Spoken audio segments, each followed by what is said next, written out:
नाही कुणाच्या बापाची, पेन्शन आमच्या हक्काची, नाही कुणाच्या बापाची.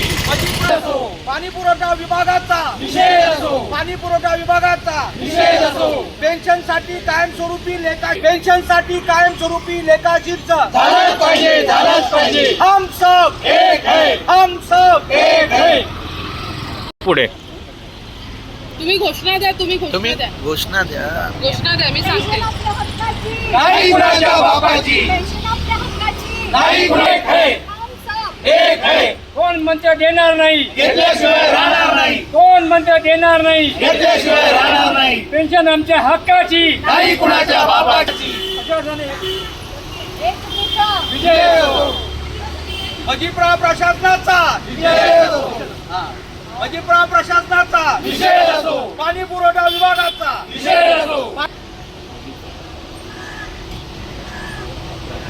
अहो, शासन वरिष्ठ नागरिकांसाठी नको त्या योजना देत आहेत त्यांच्यासाठी, आणि आज आम्हाला चालता येत नाही, तसेच आम्ही इथे आलेलो आहोत. याचा शासनाने विचार करावा.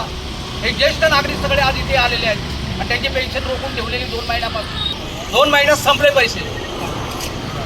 काही लोक आजारी पडले, काही लोक वर गेले. औषधं नाही, त्यामुळे सगळे लोक वैतागले. पेन्शन मागायला एवढं सुद्धा शासनाला समजत नाही. आतापर्यंत व्यवस्थित तुम्ही आपल्या अंगीकृत म्हणताय, याच मोर्चाची अंगीकृत नाही समजत. तुमचा अंगीकृत किती वेळा सांगतात हे सरकार आम्हाला चक्क पान पुसायला लागलंय. आज कधी देणार आम्हाला पेन्शन? आम्ही कधी जगायचं? आम्हाला काही जगायचा अधिकार नाही आहे का? आम्ही सुद्धा माणसं आहोत. आम्ही चांगले दिवस आहे म्हणून तुम्हाला आणलं आणि कुणाकडे आम्ही जाऊ विचारायचं? काहीतरी कोणीतरी समोर येऊन आमच्या समोर बोला.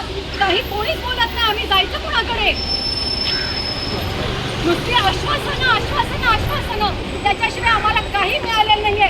4थ्याचा अंक 5वीचा अंक असं सगळं आम्हाला का वंचित ठेवलं? आम्हाला का मिळत नाही? आम्हाला सुद्धा मिळायलाच हवं. आम्ही सुद्धा अंगीकृत झालेले कर्मचारी आहोत. शासनाचे कर्मचारी आहोत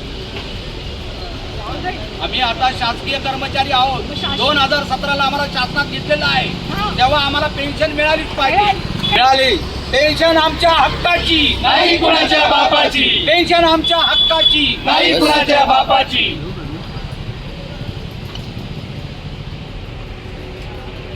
एकीकडे शासन लाडक्या बहिणींसाठी अनेक योजना राबवताना पाहायला मिळत आहे, मात्र शासनातले जे काही लाडक्या बहिणी आहेत त्यांना पेन्शन पासून वंचित ठेवलं जात आहे. काय नेमकं आपला आक्रोश? लाडक्या बहिणीमधल्या ज्या वंचित आहेत त्यांना पेन्शन पासून नाही ठेवलेलं. आमचे पेन्शन धारक जे आहेत ना, ते लाडक्या बहिणीमध्ये कोणी गेलेलं नाहीये आणि आम्ही फक्त सरकारी नोकर आहोत. सरकारी नोकर म्हणून आम्हाला नोकरच बनवून ठेवलेलं आहे. आम्हाला काही मिळत नाहीये इथे. पेन्शन मागून मागून प्रत्येक वेळेस आम्ही थकलोय. प्रत्येक वेळेस आमचे अधिकारी जे आहेत ह्याचे कमिटीचे, ते लेटर देऊन देऊन थकलेत. प्रत्येकांना सांगतात की ह्यावेळेस देऊ, त्यावेळेस देऊ. देणार कधी माहिती नाही. आम्ही आपलं वाट बघतोय. आता 2 महिने झालेत सर, आम्हाला अजून पेन्शन नाहीये.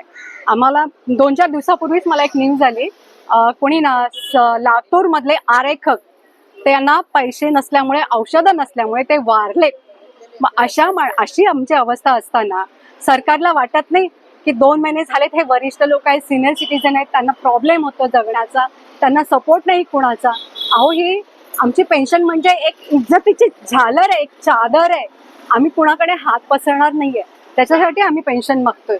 आम्हाला हक्काचं जेवू द्यावं, तेवढंच आम्ही सांगतो. 2 महिने झाले आम्हाला अजून पेन्शन नाही मिळालेली. गेल्या 6 महिन्यापासून पेन्शन बाबत शासनाकडून असाच घोळ चालू आहे आणि आता 2 महिन्यापासून तर आमची पेन्शनच बंद केलेली आहे.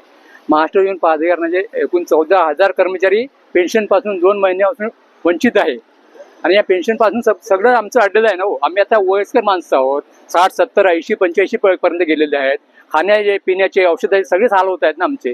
ते शासनाला माहिती नाही का, समजत नाही का? लेखा शीर्षाचा घोळ जो आहे, आमचा काय आमचा संबंध नाही त्याच्याशी. आमचा प्रश्न नाही येतो, आमचा प्रॉब्लेम नाही आहे, शासनाचा प्रॉब्लेम येतो. शासन स्तरावर ते कधी पण सॉल्व्ह करू शकतात ना. त्याच्यात एवढं त्यांचा प्रॉब्लेम का त्यांचा याच्यामध्ये? तर शासनाला एवढी एकच विनंती आहे की त्यांनी हा लेखा शीर्षाचा जो घोळ आहे तो प्लीज कृपया लवकरात लवकर संपवून आम्हाला आमच्या हक्काची पेन्शन देण्यात यावी ही आम्ही एक नंबर विनंती करतो, जेणेकरून आमचं उर्वरित आयुष्य सुखाने समाधानाने चालेल. तर आज मजिप्रा कर्मचाऱ्यांना, सेवानिवृत्त अधिकारी कर्मचाऱ्यांना पेन्शन मिळत नाही. वास्तविक पाहायला गेलं तर आम्ही लोकांनी 30-40 वर्ष प्रशासनाची सेवा करून आज आम्हाला पेन्शन मिळत नाही, त्याच्यापासून आम्हाला वंचित ठेवण्यात येत आहे. गेली 2 महिने हा लेखाशिक्षाचा घोळ घातलेला आहे, तो नाहक घोळ आहे. तो लवकरात लवकर निस्तरावा आणि आमच्या सगळ्या पेन्शनधारकांना पेन्शन मिळावी. लोक पेन्शन वाचून, औषधा वाचून तडफडत आहेत. काही लोक वर गेलेले आहेत. तेव्हा आता उर्वरित लोकांना जिवंत ठेवायचं की नाही? नाहीतर एक काम करा, आम्हाला काहीतरी द्या 14,000 लोकांना आणि काढून टाका, एकदा संपून टाका आम्हाला, तेवढं तरी करा. नाही तर आज आमच्याकडे काहीच नाही शिल्लक, यायला आम्हाला पैसे नाहीयेत.